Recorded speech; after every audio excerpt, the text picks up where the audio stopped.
golden haze. Barefoot hearts in So, ayan po, magandang araw po sa bawat isang naririto na dumating upang saksihan po ang gagawing himala ng Diyos sa buhay po ni June at ni Joby.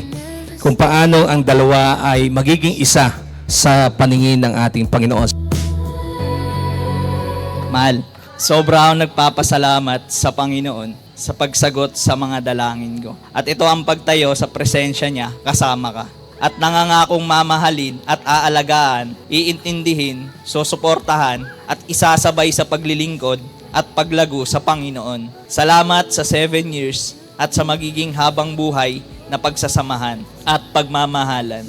Sa hirap o ginhawa, pangako ko sa iyo, harapin natin ng magkasama, sabay natin tong malalampasan. Dahil meron tayong malaking Diyos na umaagapay, simula pa ng umpisa. fading like a sunflower.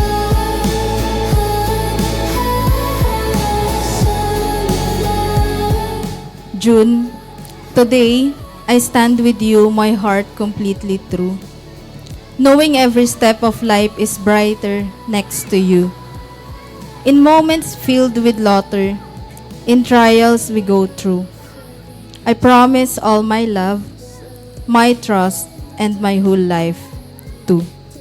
You are my morning comfort, my calm in every night, my shelter in the chaos, my home and my guiding light.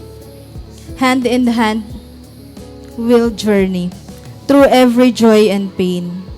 For you, and in your love, I've found a fire that will forever sustain. And I always cherish you, in all you say and in all you do. Eyes, but I can't escape. Sunflower, you were mine for a moment out of time. Every smile, every touch felt like more than just enough. But the seasons pulled us under. Now you live inside my wonder.